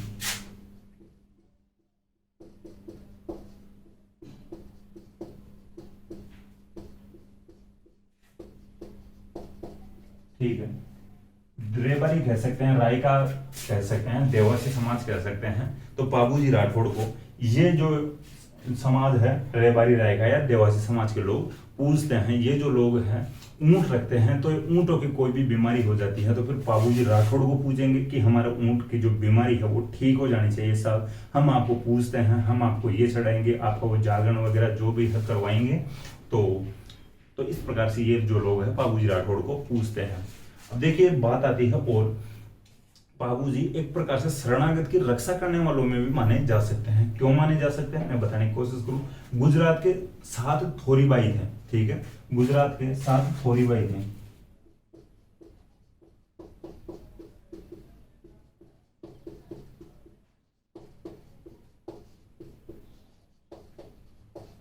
ठीक है, ये आना बागेला का भी थोड़ा सा ध्यान रख लेना, ठीक है। ये बताने की कोशिश करो, ये जो खींची है, ये चौहानों में एक शाखा होती है, ठीक है। अपन कहीं ना कहीं पहले भी पढ़ चुके हैं, तो थोड़ा सा ध्यान रख लेना। चौहानों की एक शाखा होती है। ये जो गुजरात के 7 थोरीबाई थे, इनके सामने कोई प्रॉब्लम थी, इनको परेशान कर रहा था गुजरात का आना बाघेला, ठीक है। गुजरात का आना बाघेला इनको परेशान करता है। तो ये 7 थोरीबाई भाग कर यानी बाबूजी के पास आते हैं और कहते हैं साहब हमें ये आना बाघेला परेशान कर रहा है, हमारी आप रक्षा कीजिए या हमें इससे बचाइए, ठीक है। जो बाबूजी राठौड़ आना बाघेला के खिलाफ गुजरात के 7 थोरीबाइयों की सहायता करता है या हेल्प करते हैं, ये ध्यान रखना। क्वेश्चन बनता है गुजरात के 7 थोरीबाइयों की रक्षा कौन करता है, कौन सा लोक देवता करते हैं, तो बाबूजी राठौड़ करते हैं। ये बात आपको समझ में आ गई। बाबूजी को प्लेग रक्षक देवता के रूप में पूजा जाता है,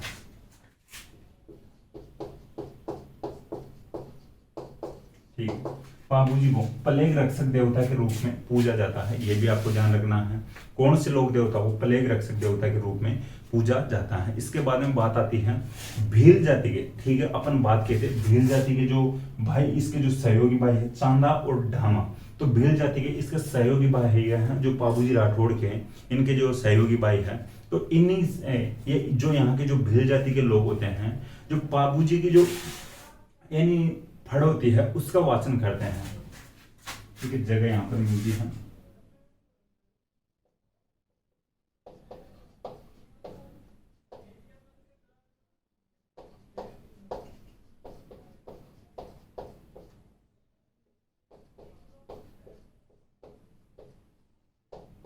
ठीक, देखिए समझने की कोशिश करना। बाबूजी की फड़ का वाचन भील जाति के बोफे राउंड हत्ता वाद्य यंत्र के साथ करते हैं। आपको पूरा सेंटेंस लिखना, पूरा वाक्य लिखना है कि बाबूजी की फड़ का वाचन भील जाति के बोफे राउंड हत्ता वाद्य यंत्र के साथ करते हैं। अब मेरे पास ऐसा कोई जुगाड़ नहीं है, वरना मैं आपको पूरा जो बता देता है, जो फड़ वाचन का जो भी होता है, जो वीडियो ही बता देता है, लेकिन अपने पास ऐसा जुगाड़ नहीं है, धीरे धीरे होगा, आप सपोर्ट कीजिए, ठीक है, सब जुगाड़ कर लेंगे अपन।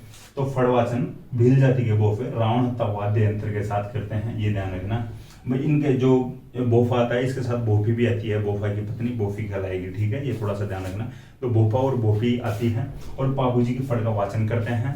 पाबूजी की फड़ क्या होती है, जैसे ये मान लो बोर्ड है, तो पीछे एक पर्दा टांग देते हैं, उस पर्दे पर पाबूजी के जन्म से लेकर मरने तक या शहीद होने तक की जो जीवनी छपी हुई होती है, चित्रों के माध्यम से छपी हुई होती है। जैसे जन्म है, जो उनका जो शादी से पहले वाला जीवन में है, जो भी कोई घटनाएं हुई है, फिर शादी वाली घटना, फिर जो जो शहीद होते हैं वो घटना, फिर ठीक है। तो ये इस प्रकार की जो घटनाएं उस फड़ चित्र यानी फड़ चित्र पर छपी हुई होती है, टांग देते हैं बोफा और बोफी उन चित्रों के आधार पर एक एक करके जो लोगों को भजन के आधार पर सुनाते हैं, ठीक है, गाकर सुनाते हैं। फड़ वाचन, वाचन का मतलब बांचना, तो वो यानी जो सुनाते हैं, ठीक है, समझने की कोशिश ना, आप समझ गए होंगे। तो ये फड़ वाचन बिल बोफे करते हैं रावणता वाद्य यंत्र के साथ। क्वेश्चन बनता है कि बाबूजी की फड़ का वाचन करते समय कौन सा वाद्य यंत्र प्रयोग में लिया जाता है, कौन सा वाद्य यंत्र बजाया जाता है, रावण हत्ता वाद्य यंत्र। एक वाद्य यंत्र और बताऊंगा क्योंकि आप फिर कंफ्यूज हो सकते हो, इसलिए रावण हत्ता इंपॉर्टेंट लगा लेना।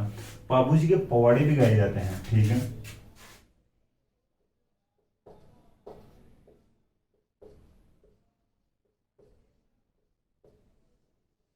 बाबूजी के पवाड़े, ठीक है, बाबूजी के पवाड़े माट वाद्य यंत्र के साथ गाए जाते हैं, ये थोड़ा सा ध्यान रखना। अभी पवाड़े क्या होते हैं, तो बाबूजी की जो गाथा होती है, जो बाबूजी की कहानी होती है, उसको वीर गाथा के रूप में सुनाना, वो उसको कहते हैं, उनको कहते हैं पवाड़े। एक प्रकार से भजनों को पवाड़े कहते हैं, ठीक है, समझने की कोशिश करना भाई। देखिए थोड़ा सा जिम्मेदारी आपकी भी होती है, किस प्रकार से आप एक्सेप्ट करते हो, किस प्रकार से माइंड में बैठाते हो, किस प्रकार से आप उनको कैच करते हो, ठीक है, समझते कैसे हो। तो बाबूजी के पवाड़े क्या होते हैं, तो बाबूजी की जो कहानी को, जो जीवनी को एक वीर गाथा के रूप में कोई गाकर सुनाता है, उसको पवाड़े कहते हैं। और पवाड़े को माट वाद्य यंत्र के साथ यानी गाया जाता है या सुनाया जाता है, ये समझ में आ गया होगा। रावणता भी मैं चित्र बता देता और जो माट का भी चित्र बता देता, लेकिन अपन ऐसा कुछ कर नहीं सकते, बता नहीं सकते हैं, आप समझ सकते हो लोग सब, ठीक है। रावणता तो होता है जैसे छोटा सा तुम्बा और तुम्बे से थोड़ी सी आगे तक नली होती है और उसको यूं बजाते हैं, ठीक है, थोड़ा सा समझना। वो जो नारियल वाला जो जुगाड़ होता है, नारियल की जो कटोरी वाला, आगे अपन बात करेंगे, जो चित्र बना बना के थोड़ा बहुत बता दूंगा, इससे आपको जो वाद्य यंत्र पढ़ेंगे वो वहां पर अपन बात कर लेंगे। तो वहां पर भी थोड़ा सा ध्यान रखना, वो जब वाद्य यंत्र पढ़ेंगे भाई कहाँ कहाँ पर इन वाद्य यंत्रों का प्रयोग किया जाता है, तो ये ध्यान रखना।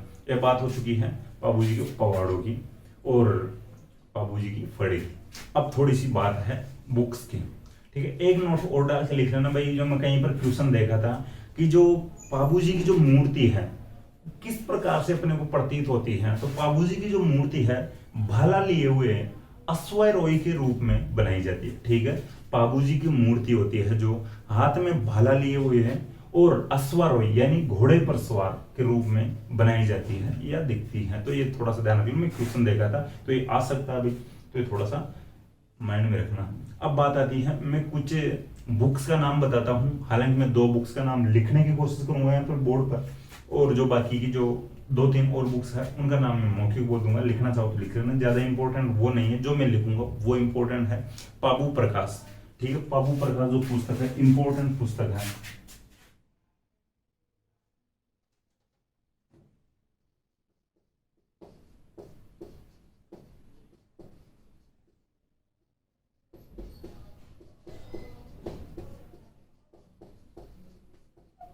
ठीक है, ये जो पाबू प्रकाश जो पुस्तक है इंपॉर्टेंट पुस्तक हुई, ये थोड़ा सा ध्यान रखना। इसके जो लेखक है आशिया मोड़ जी, आशिया मोड़ जी की जो पुस्तक है पाबू प्रकाश इंपॉर्टेंट पुस्तक है, लिख लेना, स्टार वगैरह जो लगा लेना, जो आपके मन में बैठे या मन में वैसे जो कर लेना, लेकिन सही तरीके से लिखना भाई। जो पाबू प्रकाश है आशिया मोड़ जी की पुस्तक है, पाबू जी पर आधारित पुस्तक है। एक पुस्तक है पाबूजीरा छंद, तो पाबूजीरा छंद है बिट्ठू मेहा की, ठीक है, पाबूजीरा छंद यार आप लिख सकते हो,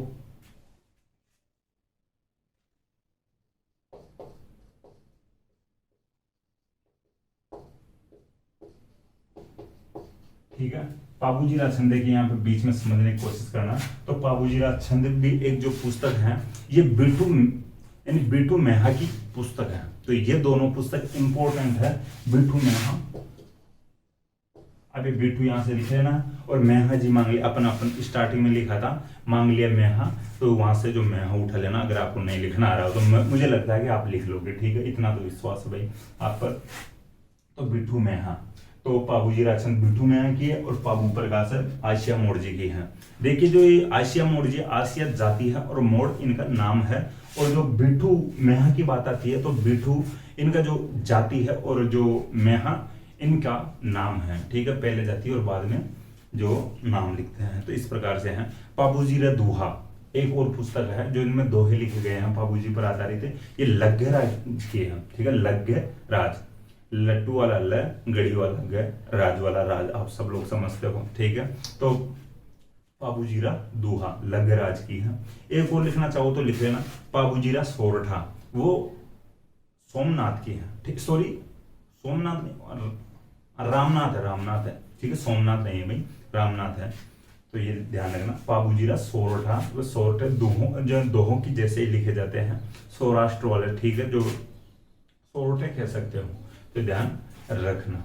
अब ये जो कंप्लीट हो चुके हैं पाबूजी, तो पाबूजी की वापस में एक जो जल्दी से रिवीजन की बात आती है तो मैं बताऊं, तो अपन पाबूजी का रिवीजन करते हैं एक बार। पाबूजी का जन्म कोल्लूमंड जोधपुर में होता है। पिता का नाम था धांधल जी और माता का नाम था कमला दे, पत्नी का नाम था सुप्याड़ दे या फूलम दे, इंपॉर्टेंट फूलम दे है। इसके बाद में बात आती है, इनके सहयोगी थे चांदा और डामा, दोनों भीलबाई थे। देखिए इनकी घोड़ी का नाम था केसर कालमी, जो देवल चारणी नामक महिला की घोड़ी थी। और इसके बाद में बात आती है मेला, चैत्र अमावस्या को इनका मेला लगता है। देखिए जो ये शादी के लिए जाते हैं, विवाह के लिए, जो पाकिस्तान की अमरकोट रियासत में पाबूजी राठौड़ फूलम दे सुप्याड़ दे से विवाह करने के लिए जाते हैं, तब ये केसर काल में घोड़ी उधार मांग कर लेकर जाते हैं देवलचारण महिला के पास। और जो इनके जो बहनों जिंदराव खींची, जो जायल नागौर का जो राजा था, इससे लड़ते हुए गायों की रक्षा के लिए, यानी कि जो देवल नामक जो महिला की जो गायों की रक्षा के लिए लड़ते हुए अपने बहनों जिंदराव खींची से लड़ते हुए शहीद हो जाते हैं अपने बड़े भाई बूढ़ो जी के साथ, यानी इनके साथ में बूढ़ो जी भी शहीद हो जाते हैं जो इनके बड़े भैया थे। इसके बाद में बात आती है आगे, पाबूजी लक्ष्मण का अवतार के रूप में पूजे जाते हैं। पाबूजी को ऊंट रक्षक देवता के रूप में माना जाता है। पाबूजी को प्लेग रक्षक देवता के रूप में माना जाता है। पाबूजी को रेबारी रायका या देवासी समाज के लोग पूजते हैं। और पाबूजी का जो फड़ है भील जाति के भोपे रावण हत्ता वाद्य यंत्र के साथ बांसते हैं। पाबूजी के जो पवाड़े होते हैं वो माट वाद्य यंत्र के साथ गाए जाते हैं, ठीक है। पाबू प्रकाश इनके ऊपर जो पुस्तक जो लिखी हुई है आसिया मोड़जी की पुस्तक है। और जो एक पुस्तक है पाबूजी राज छंद, वो है बिट्टू मेहा जी की पुस्तक है। पाबूजी की मूर्ति हाथ में भाला लिए हुए अश्वारोही के रूप में बनाई जाती है, ठीक है। ये बात थी। एक बार मैं और बताने की कोशिश करूं पाबूजी का जो रिवीजन है, तो पाबूजी का जन्म कोल्लूमंड जोधपुर में होता है। पिताजी का नाम धांधल जी था, जो मारवाड़ के राजा दुहड़ का भाई था, ठीक है। देखिए ये आप खुद भी तैयार कर सकते हो, रटने वाली बात होती नहीं है, समझने वाली बात होती है। तो मैं एक बार वापस बताने की कोशिश करूं, तो पाबूजी राठौड़ मारवाड़ के राज परिवार से संबंध रखते हैं या रखते थे। पाबूजी राठौड़ का जन्म कोल्लूमंड जोधपुर में होता है। पाबूजी राठौड़ के पिता का नाम धांधल जी था, जो कि मारवाड़ के राजा दुहड़ का छोटा भाई थे। और इनकी माता का नाम कमला दे था। इनकी पत्नी का नाम सुप्याड़ दे फूलम दे था, जो कि पाकिस्तान की अमरकोट रियासत के सूरजमल सोडा की पुत्री थे। इसके बाद में इनके सहयोगियों की बात करते हैं। चांदा और डामा दोनों भील भाई थे। इनकी जो घोड़ी का नाम केसर कालमी था, जो कि देवल नामक चारणी महिला की घोड़ी थी, उधार मांगी हुई घोड़ी थी। इसके जो इनके जो मेले की बात करते हैं, तो चैत्र अमावस्या को मेला लगता है। देखिए अपने जो बहनों जिंदराव खींची के खिलाफ देवल चारणी महिला की गायों को बचाते हुए लड़ते हुए शहीद हो जाते, जिंदराव खींची के खिलाफ लड़ते हुए अपने बड़े भाई बूढ़ो जी के साथ शहीद हो जाते हैं। पाबूजी को लक्ष्मण का अवतार माना जाता है। पाबूजी को प्लेग रक्षक देवता के रूप में माना जाता है। राजस्थान में सबसे पहले ऊंट लाने का श्रेय पाबूजी राठौड़ को दिया जाता है। ऊंट रक्षक देवता के रूप में भी माना जाता है। इन्होंने गुजरात के 7 थोरी भाइयों की सहायता आना बाघेला के खिलाफ की थी। और पाबूजी राठौड़ यानी इनके जो फड़ बांची जाती है रावणहत्ता वाद्य यंत्र के साथ, भील जाति के भोपों के द्वारा बांची जाती है। बाबूजी राठौड़ के जो पवाड़े या भजन जो वीर गाथा माट वाद्य यंत्र के साथ बांची जाती है या गाई जाती है। बाबूजी की जो मूर्ति हाथ में भाला लिए हुए और अश्वारोही के रूप में बनाई जाती है। बाबूजी पर दो पुस्तकें हैं इंपॉर्टेंट आधारित जो पुस्तक हैं, जो बाबू प्रकाश आसिया मोड़ जी की पुस्तक है, और एक है बाबूजी राज छंद जो बिट्ठू मेहा जी की पुस्तक है। ठीक है, ये ध्यान रखना। इसके बाद में बात करते हैं आगे जो और एक लोक देवता पढ़ लेते हैं, फिर बाकी के जो लोक देवता हैं कल वाली जो क्लास में पढ़ेंगे, जो 5 पीरियड में से कल कंप्लीट कर लेंगे। हालांकि राजस्थान में लोक देवता खूब है, उनको भी अपन एक एक करके कंप्लीट करेंगे। लेकिन आज अपन जो रामदेव जी तंवर पढ़ते हैं और बाबूजी अपन पढ़ लिए हैं, और बाकी के लोक देवता नेक्स्ट क्लासेस में अपन कंप्लीट करेंगे। तो सबसे पहले बात आती है रामदेव जी तंवर की, यानी इस कड़ी में पहले बाबूजी तो पढ़ लिए हैं।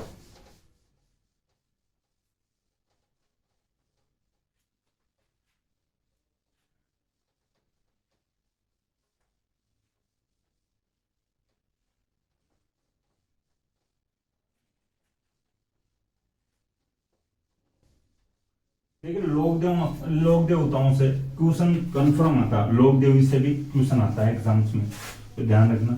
तो देखिए ये जो टॉपिक होता है जो लोक देवताओं और लोक देवियों वाला, वो इम्पोर्टेंट होता है। और एक जो मेले और त्योहार वाला, ये भी इम्पोर्टेंट होता है।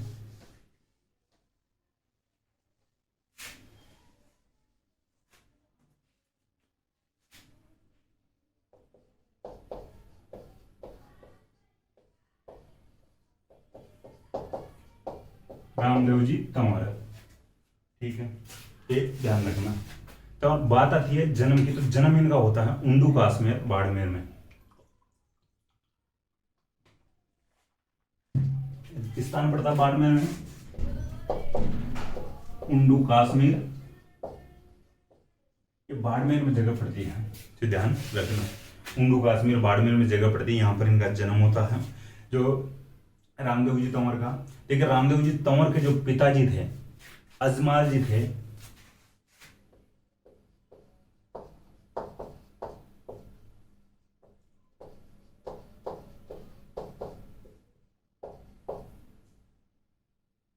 और जो इनकी माताजी थे वो थे मैणा दे। ठीक है, पिताजी इनके अजमाल जी थे और इनके माताजी थे मैणा दे था, जो सॉरी माताजी का नाम था मैणा दे था। इनकी जो पत्नी की बात आती है तो पत्नी का नाम था नेतल दे।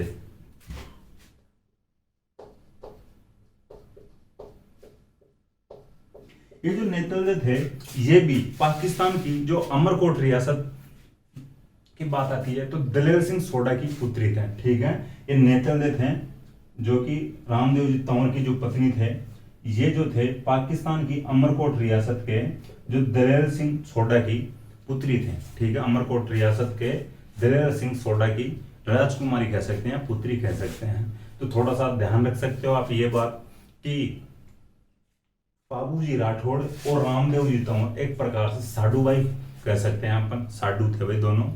ठीक है, जो बाबूजी राठौड़ का विवाह है पाकिस्तान की अमरकोट रियासत की सूरजमल सोडा की जो पुत्री फूलम दे, जिसे सुप्यार दे के नाम से भी जानते हैं, उससे हुआ था। और रामदेव जी तंवर का जो विवाह है पाकिस्तान की अमरकोट रियासत के दलेर सिंह सोडा की पुत्री नेतल दे से हुआ था। तो इस प्रकार से बाबूजी राठौड़ और रामदेव जी तंवर दोनों साडू भाई हो सकते हैं, साडू भाई कहे जा सकते हैं, साडू माने जा सकते हैं। ठीक, तो आपको पता चल गया होगा रामदेव जी और बाबूजी राठौड़ साडू कैसे हैं। अब बात आती है आगे, तो अपन बात करते हैं गुरु की बात करते हैं। तो गुरु जी बालीनाथ जी थे। ठीक है, अब गुरु लिख रहे ना आगे, बालीनाथ जी गुरु जी थे रामदेव जी तंवर के। रामदेव जी तंवर बालीनाथ जी की कोचिंग ज्वाइन करते हैं, इनके नोट्स पढ़ते हैं, इन्हीं से शिक्षा लेते हैं। तो गुरु एक प्रकार से बालीनाथ जी हो गया रामदेव जी तंवर का। बालीनाथ जी का मंदिर है मसूरिया पहाड़ी जोधपुर में। ठीक है, मसूरिया नामक जो पहाड़ी है जोधपुर में स्थित है वो पहाड़ी, मसूरिया नामक वो जो पहाड़ी है वहां पर बालीनाथ जी का मंदिर है, न कि रामदेव जी तंवर का। ये ध्यान रखना, बालीनाथ जी का मंदिर बता रहा हूँ, मसूरिया पहाड़ी जोधपुर पर, ठीक है। जोधपुर से जयपुर आते हैं जो ठीक है, तो उस मार्ग पर जो मसूरिया पहाड़ी स्थित है, वहां पर उस पहाड़ी पर ये जो मंदिर स्थित है बालीनाथ जी का, मसूरिया पहाड़ी, ठीक है। ध्यान हो गया आपको, या ध्यान चल गया होगा, ठीक है। इसके बाद में अपन बात करते हैं रामदेव जी तंवर के मंदिर की, ठीक है। रामदेव जी तंवर जो इनका मंदिर कहां पर है, रूणीचा में इनका जो जन्म जो मंदिर है, जिसको वर्तमान में अपन रामदेवरा के नाम से भी जानते हैं, ठीक है। रामदेव जी तंवर रूणीचा रामदेवरा में इनका जो मंदिर है, ये थोड़ा सा ध्यान रखना। देखिए अब बात आती है इनके मेले की, मैं पहले ही बता देता हूं, वैसे अपन पहले बात कर चुके हैं। रामदेव जी तंवर का जो मेला लगता है भाद्रपद शुक्ल द्वितीया से शुरू होता है, ठीक है। भाद्रपद शुक्ल द्वितीया से एकादशी तक चलता है। द्वितीया को जन्म होता है, एकादशी को इन्होंने समाधि ली थी। तो ये जो मेला द्वितीया से एकादशी तक चलता है, ध्यान रखना। तो एक महीने के एक ही पक्ष में चलता है, भाद्रवे के महीने में मेला चलता है, शुक्ल पक्ष की द्वितीया को स्टार्ट होता है और एकादशी को जो मेला समाप्त होता है। तो ये ध्यान रखना, ये जो जन्म द्वितीया को होता है, एकादशी को ये समाधि लेते हैं। आगे समाधि की ओर अपन बात करते हैं। इसके बाद में बात आती है घोड़े की। तो घोड़े को, इनके घोड़े को कहा जाता है लीलो। ये जो लीलो और आगे और फैक्ट है इनका एक साथ में बताने की कोशिश करूंगा। इनके जो झंडे को कहा जाता है नेजा, इनके जो जागरण को कहा जाता है जमू, ठीक है। इनके जो भक्तों को कहा जाता है रिखिया। जो इनके जो भक्त है, जो रिखिया कहलाते हैं, वो मेघवाल जाति के भक्त होते हैं,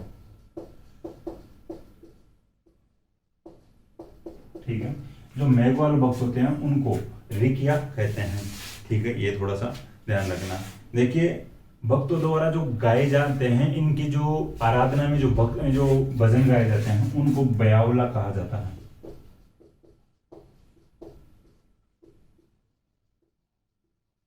ठीक है। रामदेव जी को जो भक्तों के द्वारा जो भजन गाए जाते हैं उनको बयावला कहा जाता है। इसके बाद में अपन बात आगे करते हैं। तो रामदेव जी को अवतार किसका माना जाता है, ठीक है। उधर बाबू जी को लक्ष्मण का अवतार माना जा रहा था, यहां पर विष्णु का अवतार माना जा रहा है रामदेव जी को,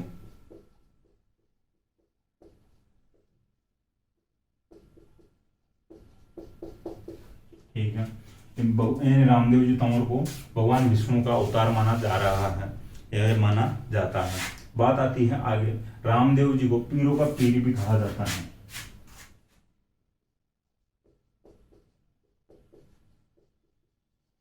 पीरों का पीर क्यों कहा जाता है इसकी भी मैं बात बताने की कोशिश करूं। देखिए पीर अपन बात कर लिए हैं, उनको कहा जाता है जिनको हिंदू धर्म के लोग, जो मुस्लिम धर्म के लोग भी मानते हैं, ठीक है। हिंदू और मुस्लिम धर्म के लोग मानते हैं, उनको पीर कहा जाता है। देखिए मैं खुद के जो अनुभव बताऊंगा, हमारे जो एक पीर बाबा की मूर्ति है हमारे गांव में, तो हम उनको मानते हैं। दीपावली के दिन उनके दीपक जला कर आते हैं। तो जो मुस्लिम धर्म में जो मुस्लिम लोग भी मानते हैं, पूछते हैं, तो फिर वो, तो मैं खुद का अनुभव बता रहा हूँ, ठीक है। पीरों का पीर क्यों कहा जाता है मैं बताऊं। एक बार भाई जो आसपास में चर्चा हो रखी है कि रामदेव जी जो पर्चा देते हैं, ठीक है। पर्चा वो होता है जो लोक देवताओं के द्वारा जो चमत्कार बताए जाते हैं, चमत्कार किए जाते हैं, उनको पर्चा कहते हैं। आज भी अपन, यानी आप लोग या सब कोई भी लोग जो किसी लोक देवता के पास जाते हैं, या पूजा वूजा चलती है, अपने पूजा करवाना, अखाड़ा करवाना, जो जागरण करवाना, तो पूजा करवाने जाते हैं। और जो लोग यानी जो देवता, उनको कहते हैं भाई ठीक है, जाते रहे, इतने समय में ये जो आपकी डिमांड है, जो मांग है, वो कंप्लीट हो जाएगी। और वो उस समय में जो कंप्लीट हो जाती है, डिमांड पूरी हो जाती है, मांग पूरी हो जाती है, तो फिर हम मानते हैं कि भाई उस देवता का, जो फलाने देवता का चमत्कार है ये, तो अपन चमत्कार ही कहते हैं। या पर्चा है, भाई देवता ने पर्ची दी थी या पर्चा दिया था और हमारा काम सही हो गया है, तो लोक देवता के द्वारा बताए गए चमत्कारों को अपन पर्चा कहते हैं, पर्चा कहा जा सकता है। तो रामदेव जी की चर्चा चारों ओर हो रखी थी, पर्चे बताते हैं रामदेव जी।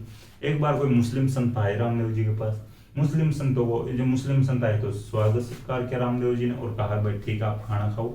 तो जो मुस्लिम संत थे वो कहते हैं कि हमने आपके लिए सुना है कि आप पर्चे देते हो, चमत्कार बताते हो। और रामदेव जी कहते हैं यार ये तो अफवाह फालतू की, कोई पर चमत्कार नहीं है। आप तो खाना खाइए, मेरे घर पे आए हो तो आप ढंग से बैठिए, खाना खाइए। संत कहते नहीं हम खाना वाना नहीं खाएंगे, पहले हमें ये बताए कि तू प्रसाद देता है कि नहीं देता है। अगर सच्चाई है तू परछाई देता है तो हमें भी बता चमत्कार को। तो रामदेव जी कहते हैं यार ऐसी कोई बात नहीं है, आप तो बैठिए आराम से, पानी वानी पीजिए, खाना खाइए। तो संत कहते हैं अगर तू खाना ही खिलाना चाहता है तो हमें चमत्कार के रूप में ऐसा करके बता कि हम हमारे खुद के बर्तनों में ही खाना खाते हैं, हम हमारे घर वाले बर्तनों में ही खाना खाते हैं। अगर तू खाना ही खिलाना चाहता है और तू चमत्कार ही बताता है, परिचय देता है, तो तू ऐसा करिए हमारे घर वाले बर्तनों के रूप में तेरे जो बर्तन है इनको परिवर्तित कर। ठीक है, जो तेरे बर्तन है जो खाना खिला रहा है, इन बर्तनों को हमारे घर के जैसे हमारे घर वाले बर्तनों में परिवर्तित कर दे, चेंज कर दे। तो फिर रामदेव जी तो हमारा ईगो थोड़ा हर्ट हुआ और कहा ठीक है यही बात है तो हम हाके बंद करो।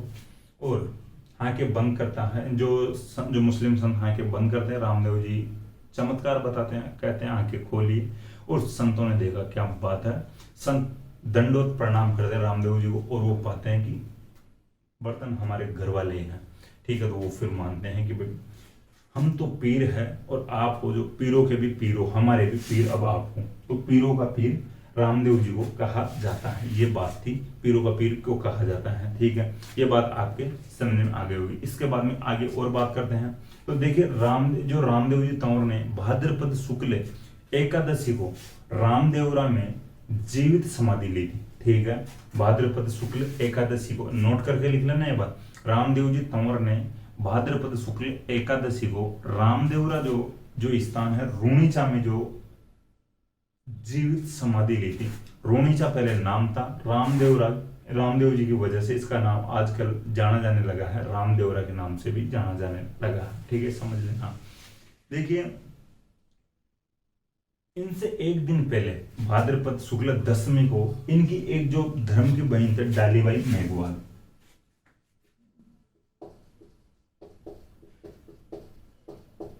मेघवाल जाति के थे डालीबाई मेघवाल, जो रामदेव जी तंवर के धर्म की बहन थे, ये भाद्रपद शुक्ल दशमी को यानी कि एक दिन पहले ही समाधि ले लेते हैं। ठीक है, तो ये भी ध्यान रखना। देखिए आगे और बात करते हैं। तो जो बात आगे रामदेव जी की जो मेले की बात कर रहे थे, तो अभी मैं बता रहा था कि शुक्ल द्वितीया को जन्म होता है, शुक्ल एकादशी तक यानी एकादशी को समाधि लेते हैं। और ये जो द्वितीया से एकादशी वाला जो टाइम पीरियड है, इस दौरान मेला लगता है रामदेव जी का। ठीक है, रूणीचा रामदेवरा में। इसके बाद में अपन बात करते हैं आगे और। तो रामदेव जी के मंदिर में रामदेव जी के पगले पूजे जाते हैं।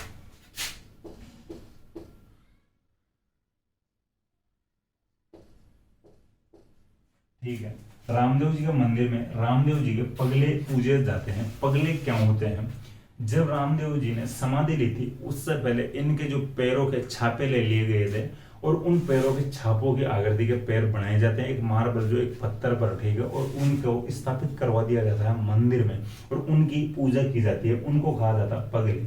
आज भी ऐसा आपको मिल जाएगा कि जो कोई लोक देवता है, जो कोई बड़ा पुरुष है, महान पुरुष है, और वो जो निधन होता है, जो उनकी समाधि बनाई जाती है, जो शहीद हो सकते हैं वो, तो उनकी समाधि अगर बनवाते हैं तो उनके पैरों के छापे ले लिए जाते हैं और उन पैरों के छापों को आकृति के जो पैर जो मार्बल या किसी भी पत्थर पर, स्पेशल पत्थर पर छपवा दिए जाते हैं कलाकारों से, जो भी जो आर्किटेक्चर होते हैं, मूर्तिकार होते हैं, उनसे बनवा दिए जाते हैं। और उन जो पैरों की उन जो पगले कहा जाता है उनको, उनकी स्थापना करवा दी जाती है किसी मंदिर में या किसी चबूतरे में, उनको कहा जाता है पगले।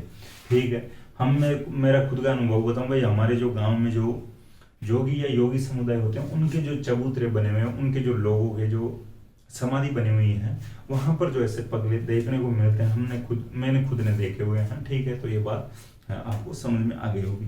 अब इसके बाद में बात आती है तो भाई जो रामदेव जी तंवर ने छुआछूत मिटाने का विकारी किया था, आप लिख लेना। जो मेंस में ये लिखना पड़ जाता है अपने को, जो छुआछूत मिटाना, हर लोक देवता का जो कार्य लगभग मिल जाएगा आपको।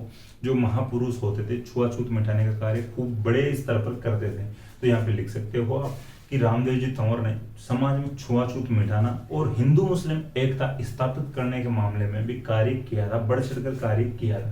ठीक है, रामदेव जी तंवर के बारे में 5 नंबर का अगर मेंस में क्वेश्चन आ जाता है तो फिर अपने को ये फैक्ट सभी लिखने पड़ेंगे जो अपन बात कर रहे हैं। और वरना यानी जो ऑब्जेक्टिव एग्जाम्स के आधार पर जो ये जो फैक्ट है ज्यादा इंपॉर्टेंट नहीं है। ठीक है, मैं बता दिया आपको, आपके ऊपर है, इच्छा के ऊपर डिपेंड करता है आप लिखते हो नहीं लिखते हो। इसके बाद में अपन बात करते हैं रामदेव जी की पुस्तक। रामदेव जी एक पुस्तक थे, गणित के एक प्रकार से 24 वाणियां नामक पुस्तक लिखते हैं।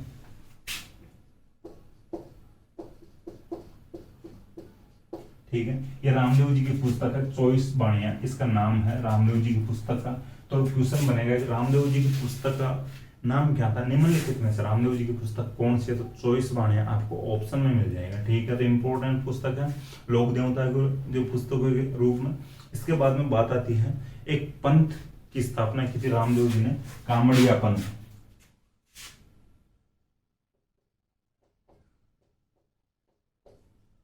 रामदेव जी ने कामड़िया पंथ की स्थापना की थी। तो कामड़िया पंथ क्या है, किसके द्वारा? या रामदेव जी के जो भक्तों के यानी जो रामदेव जी के भक्त कामड़िया पंथ के भक्त होते हैं, यानी एक प्रकार से इस पंथ को ज्वाइन करने वाले जो लोग होते हैं रामदेव जी के भक्त होते हैं। कामड़िया पंथ की स्थापना रामदेव जी करते हैं, तो इस पंथ को जो ज्वाइन करेंगे लोग, इसको फॉलो करेंगे, तो वो भक्त कहलाएंगे रामदेव जी के। ठीक है, देखिए जो पंथ की स्थापना कर लेते हैं, इसके बाद में बात आती है जो कामड़िया पंथ की जो महिलाएं, जब रामदेव जी का मेला चलता है इस दौरान 13 ताली नृत्य करती हैं। अपन नृत्य पढ़ेंगे उस समय जो 13 ताली नृत्य को तार तार करके बिखेर बिखेर के ढंग से पढ़ेंगे। क्या क्या जो फैक्ट है इसके, किस प्रकार के मंजीरे, 13 मंजीरे कहाँ पे बांधती है, हाथों पे कितने बांधती है, पैरों में कितने बांधती है, उसकी भी अपन बात कर लेंगे। ठीक है, तो यहाँ पर आपको इतना लिखना है कि रामदेव जी ने कामड़िया पंथ की स्थापना की थी। रामदेव जी के मेले के दौरान कामड़िया पंथ की महिलाओं के द्वारा 13 ताली नृत्य किया जाता है। इंपॉर्टेंट है 13 ताली नृत्य।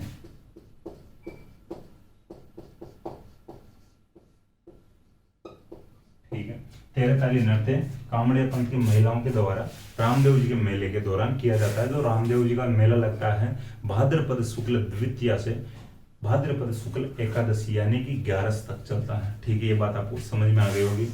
रामदेवरा में एक परचा बावड़ी स्थित है।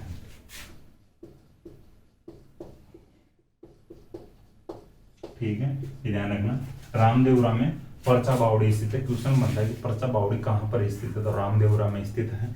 अब बात आती है रामदेव जी के मंदिरों की। तो रामदेव जी के मंदिर बोर्ड पर तो लिखने की जगह मुझे लग रही नहीं है, और आप लगभग जो रामदेवरा जैसलमेर में ये मुख्य मंदिर है ये तो आप जानते हो, ये तो आप लिख सकते हो कुछ भी। यहाँ पे लिखा हुआ भी रामदेवरा यानी जैसलमेर में जो रामदेवरा स्थित है रोनेचा। ठीक है, जो और इनका जो पोखरण जैसलमेर में भी मंदिर है रामदेव जी का, पोखरण जैसलमेर में जो, और इनका एक छोटा रामदेवरा कहा जाता है तो वो रामदेव जो गुजरात में है, और एक मंदिर और है हल्दीना जो अलवर में है। आपको कमेंट बॉक्स में ऐड करना चाहिए हल्दीना और किसके लिए जाना जाता है। शायद मुझे लगता है जहां तक जो सैनिक स्कूल राजस्थान में जो सैनिक स्कूल है जो हल्दीना में स्थापित किया गया है, चित्तौड़ में तो मिलता ही मिलता है, लेकिन चित्तौड़ के बाद में हल्दीना गांव जो अलवर में पड़ता है यहाँ पर शायद सैनिक स्कूल की स्थापना की गई है। ठीक है, तो थोड़ा सा ध्यान रखना। और भी आप कमेंट बॉक्स में कर सकते हो कि राजस्थान में कहाँ कहाँ पर सैनिक स्कूलों की स्थापना की जा चुकी है। ठीक है, तो ध्यान रखना। तो ये रामदेव जी के मुख्य मंदिरों की बात आती है, तो मुख्य मंदिर है रामदेवरा जैसलमेर में। फिर और जो अन्य मंदिरों की बात आती है तो पोखरण जैसलमेर में, छोटा रामदेवरा गुजरात में है, और हल्दीना अलवर में भी रामदेव जी के मंदिर है। रामदेव जी तंवर की बात अपन वापस रिवीजन के तौर पे करते हैं। तो रामदेव जी तंवर का जन्म उंडू काश्मीर जो बाड़मेर में होता है, भाद्रपद शुक्ल द्वितीया को होता है। जो पिताजी इनके अजमाल जी थे पोखरण के सामंत थे, माता जी इनके मैणादे थे, इनकी पत्नी का नाम नेतलदे था। नेतलदे पाकिस्तान की अमरकोट रियासत के यानी दलेल सिंह सोडा की राजकुमारी थे। और इसके बाद में अपन आगे बात करते हैं कि इनके गुरु बालीनाथ जी थे। बालीनाथ जी का मंदिर मसूरिया पहाड़ी जोधपुर में स्थित है। रामदेव जी का मंदिर रोनेचा रामदेवरा जैसलमेर में स्थित है मुख्य मंदिर, और अन्य मंदिर पोखरण जैसलमेर में है, छोटा रामदेवरा गुजरात में है, और हल्दीना गांव अलवर में भी इनका मंदिर है। इसके बाद में बात आती है इनके झंडे को नेजा कहा जाता है, इनके घोड़े को लीलो कहा जाता है, इनके भक्तों को रिखिया कहा जाता है जो मेघवाल जाति के होते हैं, और भजनों के यानी भक्तों के द्वारा इनके गाए जाने वाले भजनों को ब्यावला कहा जाता है। भगवान, यानी इनको भगवान विष्णु का अवतार माना जाता है रामदेव जी को। और इनको यानी जो भगवान यानी रामदेव जी ने जीवित समाधि ली थी रामदेवरा में भाद्रपद शुक्ल एकादशी को। तो इस वजह से इनका मेला चलता है भाद्रपद शुक्ल द्वितीया से भाद्रपद शुक्ल एकादशी तक इनका मेला चलता है, मेला लगता है। इनको पीरों का पीर भी कहा जाता है। इनकी जो एक धर्म की बहन थे डाली बाई, उन्होंने भाद्रपद शुक्ल दशमी को यानी समाधि ली थी, ठीक है। इनकी धर्म की बहन थे, मेघवाल जाति से थे, तो अपन बात कर लिए मेघवाल जाति के इनके भक्त होते जिनको रिकिया कहा जाता है। इसके बाद में अपन बात करते हैं कि इनके पगले पूजे जाते हैं, इनके मंदिर में इनके पगले पूजे जाते हैं। इसके बाद में बात किए थे कि इन्होंने छुआछूत मिटाना और हिंदू मुस्लिम एकता स्थापित करने के लिए भी बढ़ चढ़कर कार्य किया था। और इसके बाद में अपन बात किए थे कि इन्होंने 24 बाणियां नामक पुस्तक लिखी थी और इन्होंने कामड़िया पंथ की स्थापना की थी। कामड़िया पंथ की महिलाएं इनके मेले के दौरान 13 ताली नृत्य करती है। इसके बाद में अपन बात किए थे कि रामदेवरा में परचा बावड़ी स्थित है। ये जो इनके कंप्लीट जो फैक्ट हो जाते हैं रामदेव जी के, तो ये आप भी ध्यान रखना, जो एग्जाम की दृष्टि से इंपॉर्टेंट जो फैक्ट है, ठीक है। देखिए अब मैं थोड़ी सी बात बताने की कोशिश करूँ रामदेव जी के बारे में। जो अपन पहले बात कर रहे थे लीलो, नेजा, जमो और रिकिया, ठीक है। लीलो, नेजा, जमो और रिकिया। तो रामदेव जी के जो फैक्ट में जो इंपॉर्टेंट आते हैं एग्जाम की दृष्टि से अपने को रटना पड़ता है, वो एक तो लीलो शब्द है, एक नेजा है, एक जमो है और एक रिकिया है। इनको समझने की कोशिश करना। हर घोड़े को लीलो कह सकते हैं, घोड़ी को लीलन अपने को मिल जाती है। आपको कमेंट बॉक्स में ऐड करना चाहिए लीलन घोड़ी किसकी थी। घोड़ी को लीलन कहते हैं, लगभग सभी घोड़ियों को कह सकते हैं, घोड़ी का नाम लीलन रख सकते हैं। घोड़े को लीलो कहते हैं। महाराणा प्रताप का जो घोड़ा है उसके लिए जो भजन गाते हैं महाराणा प्रताप के, जो अपने को जो गीत सुनने को मिल जाते हैं, लीला घोड़ारा असवार महारा मेवाड़ी सरदार राणा सुन तो ही जाए जो है, तो लीला घोड़ारो यहाँ पर भी आ रहा है। तो महाराणा प्रताप के घोड़े को भी यहाँ पर लीलो कहा गया है। तो लीलो किसी भी घोड़े को कह सकते हैं, ये नहीं कि रामदेव जी के घोड़े को ही लीलो कहा जाएगा। लेकिन आरपीएससी और एग्जाम की दृष्टि से इंपॉर्टेंट हो जाता है लीलो, ओनली अपने को मानना पड़ेगा रामदेव जी तंवर का घोड़ा, क्योंकि आरपीएससी के माइंड में एक ही फैक्ट बैठा हुआ कि लीलो कहा जाता है तो रामदेव जी के घोड़े को ही कहा जाता है, ठीक। अपन देख सकते हैं कि आज भी देख सकते हैं, बचपन में अपन इस प्रकार से ख्याल तो किए ही होंगे कि एक जो चौमासे के टाइम में बाजरों के दिनों में जो बाजरा की जो फसल बोई जाती है उस दौरान एक जो आता है जानवर, एक कीट पतंगा बोल सकते हैं उसको, जिसको अपन हरा हरा होता है, पीला पीला भी, उसके पीली पीली भी धारियां होती है, उसको अपन बोलते हैं रामदेव जी का घोड़ा, ठीक है। वो लीला लीला कलर का आता है तो लीला घोड़ा, ठीक है। तो थोड़ा सा ध्यान रखना कि वो जो घोड़ा आता है उसको अपन रामदेव जी का घोड़ा ही बोलते थे, ठीक है। तो ये समझने की कोशिश करना। तो ये देखिए आरपीएससी लीलो ओनली रामदेव जी के घोड़े को ही मानती है, तो अपने को रटना पड़ेगा। नेजा की बात आती है तो नेजा, हर झंडे को नेजा कहते हैं। भारत के झंडे को भी नेजा कहा जाएगा, पाकिस्तान के झंडे को भी नेजा कहा जाएगा, हनुमान जी के झंडे को भी नेजा कहा जाएगा, माता जी के जो झंडे को भी नेजा कहा जाएगा, शिव जी के झंडे को भी नेजा कहा जाएगा, ठीक है। तो यहाँ पर लेकिन आरपीएससी मानती है कि रामदेव जी के झंडे को नेजा कहा जाना चाहिए या कहा जाता है, ठीक है भाई साहब। अब इसके बारे में बात करते हैं जमो की। जमो, रामदेव जी के जागरण को जमो कहते हैं। तो मैं बताऊं कि जमो, हर जागरण को जमो कहते हैं, ठीक है। हर देवता की जो जागरण किया जाता है, हर देवता की आराधना में जो जागरण किया जाता है, रात को जागकर जागरण किया जाता है, भजन गाए जाते हैं, भजन सुने जाते हैं, उनको कहा जाता है जमो।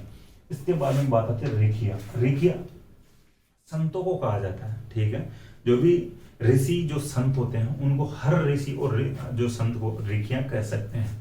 लेकिन आरपीएससी मानती है कि रामदेव जी के जो भक्तों को रिकिया कहा जाता है। तो ये मेघवाल जाति के जो लोग भक्त होते हैं उनको रिकिया कहा जाता है। तो मैं एक बार वापस बताऊं, रामदेव जी की जो फैक्ट है आरपीएससी मानती है इनको, आरपीएससी मानती है लीलो ओनली रामदेव जी का घोड़ा को कहा जाता है। लेकिन लीलो हर घोड़े को कहा जा सकता है। जैसे आप भजन सुनते हो, हमारा मेवाड़ी सरदार नहीं, लीला घोड़ारा असवार हमारा मेवाड़ी सरदार राणा सुन तो ही जाजोर है, यानी कि महाराणा प्रताप के घोड़े को भी यहाँ पर लीलो कहा गया है, ठीक है। देखिए मैं वापस रामदेव जी तंवर के जो ये फैक्ट बताने की कोशिश करूँ कि जो आरपीएससी मानती है, एग्जाम की दृष्टि से इंपॉर्टेंट है कि आरपीएससी मानती है कि लीलो रामदेव जी तंवर के घोड़े को ही कहा जाता है। लेकिन मैं बताऊं कि एक भजन आपको सुनने को मिल जाएगा, लीलो घोड़ा असवार मारा मेवाड़ी सरदार राणा सुन तो ही जाए जोर, वो भजन है महाराणा प्रताप के लिए। इस भजन में महाराणा प्रताप के घोड़े को भी लीलो कहा गया है। दूसरा फैक्ट है नेजा, तो हर किसी का झंडा होता है नेजा कहलाता है, लेकिन आरपीएससी मानती है कि रामदेव जी के झंडे को नेजा कहा जाता है।